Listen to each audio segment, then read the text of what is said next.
our next presentation by Sameer Nigam, who is the CEO with Stratbeans.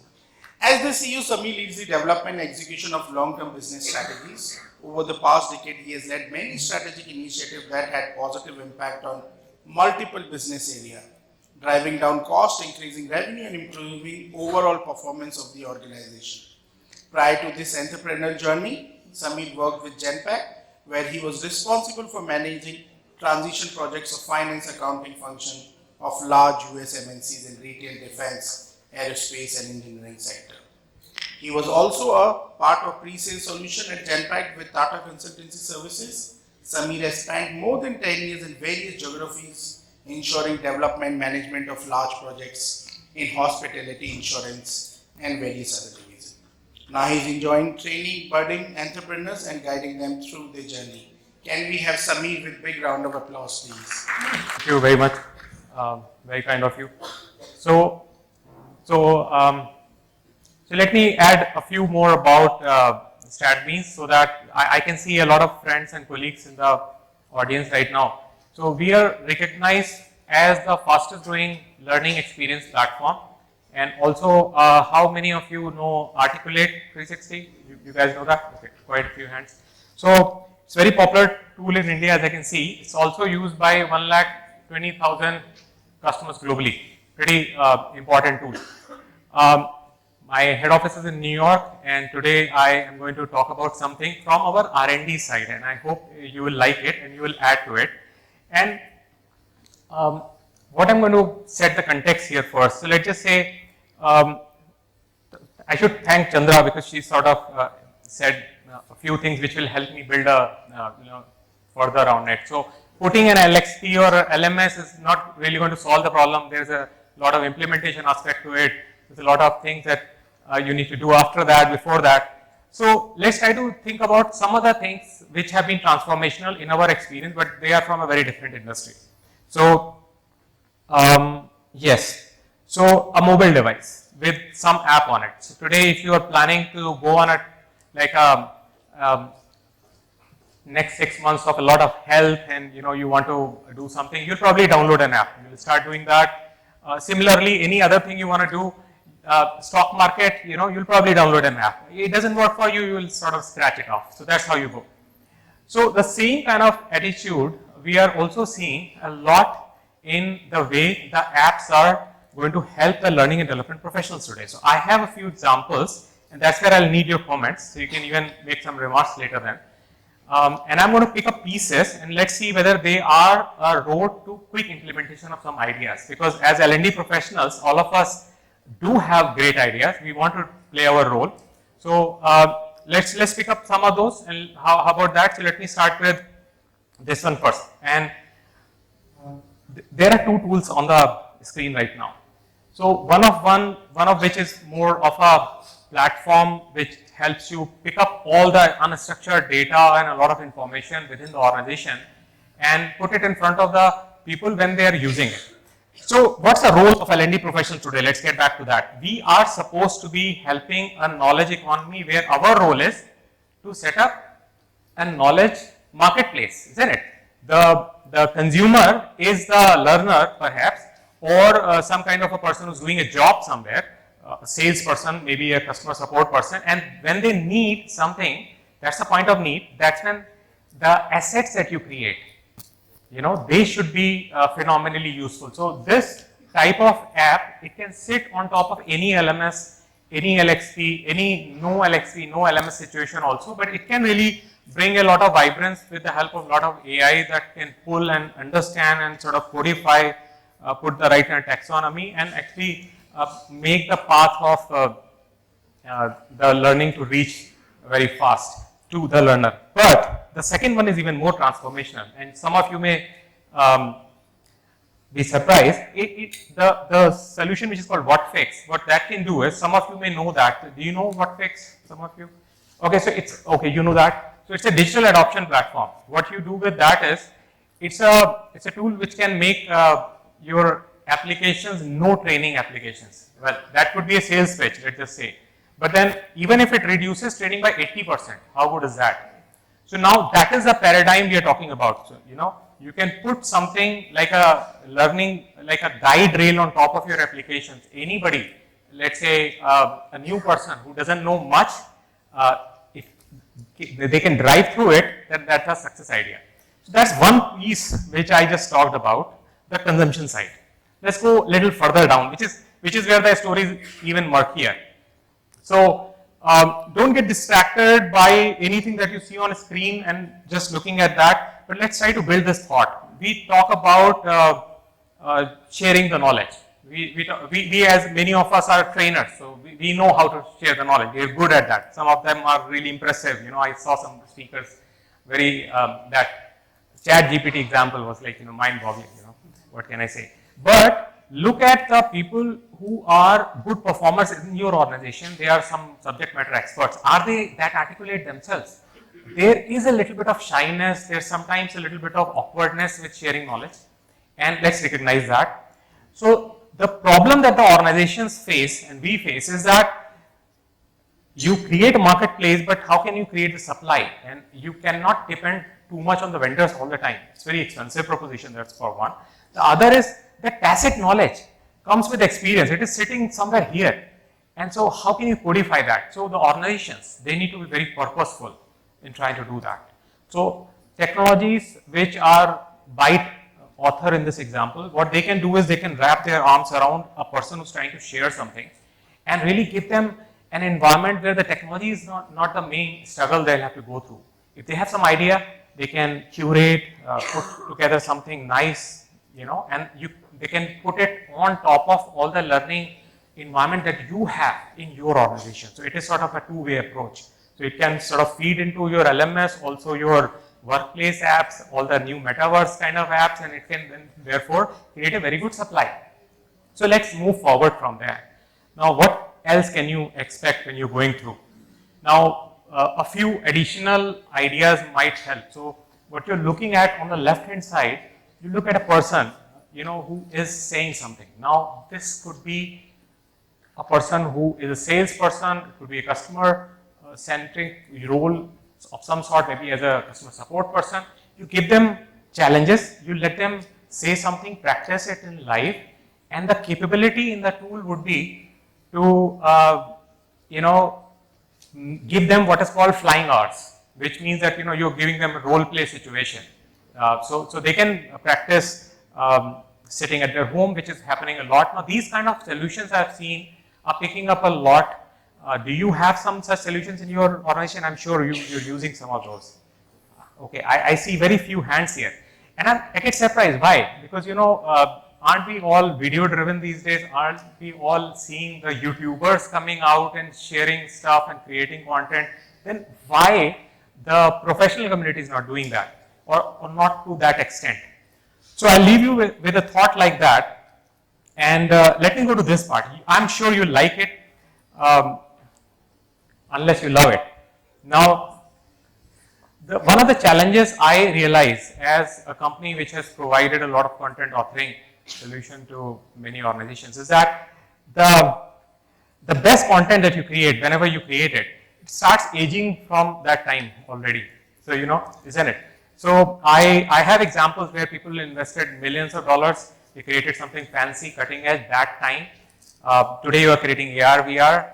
So a lot of that happens. But then what happens after 5 years? It's junk. You say the millennials will not use it. I don't know. So what can you do with that? So what apps you need on top of your LMS then would be the ones which can sort of open it up. Now let me show you what that would look like. If I click it once, yeah.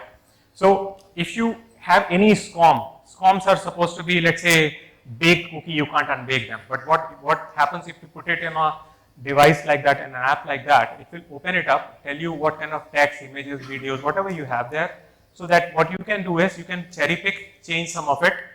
How it does it, I cannot show now, but just trust me on that. What you can also do is, you can totally transform it also. So a lot of content refurbishing exercises use it. But what is in it for you and me? We are L&D professionals. Can we do something quick? So you can do actually something as quick as adding an augmented reality sticker on it. a QR code on it. So now imagine this was an e-learning you were doing so far. The last page somewhere you can point your device to that, make a comment on that. An old application that you created maybe 10 years back, old e-learning that you created. So you can do a lot of such things. So what is happening is that all the knowledge that is going to be called legacy can be repurposed. You can pull out micro learning content from it. So think about that. Now that is what the world should be. That's what mobile devices allowed us to do, isn't it? Now all of us can be, video editors.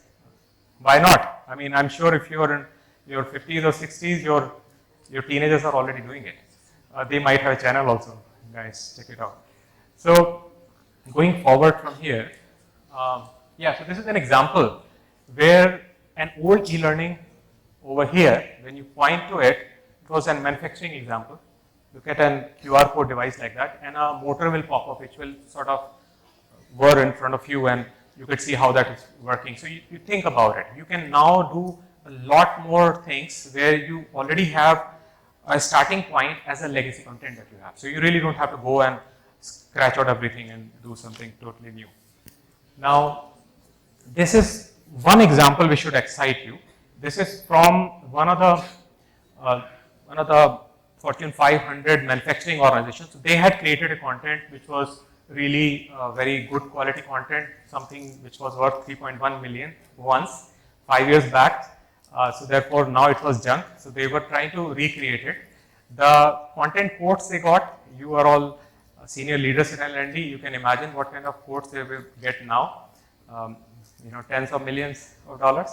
Project was a no starter, but they spent 24K and they could repurpose a lot of it. I'm not sure whether they did 100% or 90%, but really that was a marvelous record. They also created, a lot of expense reduction exercise on the LMS, because now you can compress the content also when you have to do mobile first kind of a delivery. Old content takes a lot of bandwidth. You can also reduce that using the compression apps that I showed you. So I showed you so far a performance support app. I showed you a content creation app which can sit on top of the existing LMS LXV, and this one where you can actually stitch something on top of the content and refashion it now.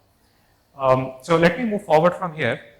Now this last piece, and this is very interesting, and I sort of take the idea of what Vidya was saying about the skill clusters. Now in that context, I started seeing this slide again. So please help me go through this. So what we are normally talking about is that the relationship with the learners in our organization is more like a customer these days. So the kind of way we want to treat them is also like that. But it's not a very easy relationship, because the organization's purpose is certain business goals. So they want you to go through that. Let's say I'm launching a let's say health segment company tomorrow. So therefore I need people who are good in that, and I also need Java programmers, and I want people to be reskilled that way. However, the employees thinking may be different. And yesterday, by the way, I was talking to a friend who is from L&D community, very senior person, about 50 years perhaps, and now she has fashioned herself as an entrepreneur, like just last year. And she was saying what kind of struggle she's going through reskilling, and it's a person like us. So it's a very practical thing, a very practical challenge to reskill yourself and also to align it to what the market wants. So what the adaptive learning app can do for you is something very simple. It can quickly, I've taken a very simple example. Let's say a path where you start as a data analyst, become a wrangler and all that, become a scientist somewhere. You define that. It's easy thing, nothing new I'm telling you. But the more important thing is, as an organization, if you define that I need these many people of this competency 2 years down, and this competency 1 year down, and how many and at what level. Let's say you just set it up on a panel, on a dial, you do that. Then what it can also do is, it can do a sweep across the organization and know what's the inventory right now. Where is everybody, how they are, and what they, the skills that they carry. And then it can marry both these vectors together. And then what it can start doing is, start moving you as a person in a personalized coaching, but in that direction. Now there is a difference here. I'm not saying recommendation which is only looking at my skill level. It is also looking at the organization's desire. Now, why therefore I borrow the concept from Vidya is because she talked about clusters. Now, that's a difficult ask here. You can make somebody a data scientist, however, can you also teach him insurance industry at the same time? So therefore, when you are trying to bake a situation and you are in a situation like that, you are not only talking about one skill at a time, but 5 and 6. So what are these dials then? So these dials over here are telling you how your skill gaps are moving because you are on a monitoring side. So you're looking at your AI moving like this, your new skills moving to 65% level, DevOps to some level. So you're pretty happy about it. However, the person who's a learner is also seeing that how the learning path is moving for that person and what roles now he is a probable for. So now that's exciting because, like I said, now the learner is acting more like a customer than an employee. They are also saying that, hey, as an organization, are you providing any value to me which helps me? And isn't that same example for all of you? Isn't that half of you are already thinking about being an entrepreneur right now, isn't it? I mean, and when you say millennials, don't you agree that even the people beyond 40 are millennials? I mean, at 50, I feel like a millennial because when you define what a millennial wants, I guess I want all of that, isn't it? So the constructs are changing. So we have to have a solution which can sort of use a little bit of AI and advanced technologies. I call it AI because that's what is easy for me to communicate it. But there's a lot of depth into all these things. They have to really be implemented with maybe a week or 2 weeks time before those apps are effective. They understand your organization. But what I'm trying to say is that, guys, that's a future really. And I'm going to, this is my last slide for you. So therefore, allow me some liberty here. I'm going to ask you to please focus on the last point the most, because I know this is a learning and development kind of a setup, and most of you will know. Making people consume content is the most difficult thing. And I remember the thought that Sameer shared from TCS is that, what, even if you make them do that, it's very difficult to pin it to an initiative that L&D team did. It's probably a supervisor who did it, and an IP that got created is also perhaps somewhere else. So where do you pin it down? So therefore, this is 112 minutes of extra learning hours from the recommended per person content, which means that it was recommended by the AI system to the person, and that is an extra bit which happened per person wise, so more than an hour of content consumed in a quarter. It's very hard to make people do the courses which are self-recommend to that extent. And then, by the way, it increased the 87% internal hiring. This is for a very large apparel brand based out of mainland US. More than 1.88 million USD of hiring cost. I don't know how that happened, but I am imagining because there was a lot of increased internal hiring because everybody was pushed into the skill clusters. This is a new word I picked up today. So I guess, thanks Vidya again. Now, so this is what you can drive if you are going to think that our role is to drive the knowledge economy within the organization, and our role is to work as a commander of that marketplace, and our role is to therefore release small executable apps on top of the IT so that we are not struggling through a large IT cycle of any kind, and we can scratch off an app if we don't like it. So that's the future, guys. This is what I think, and we are really working on it. A lot of our customers are using these things. So share your ideas if you're going to share your stories with us. And by the way, there's more than $8,000 worth of merchandise to be enjoyed at our stall. So if you go there and ask some questions, please leave your cards. And if you have some follow-up comments, please come back to us. Any questions right now? Definitely like to take it. I don't know how we are doing time-wise, ladies. We're okay? Okay. So if you have any comments, questions, I would love that. Okay, I guess for now we don't have, but then we have their booth outside. In case you have any questions, please feel free to reach out to them or their booths.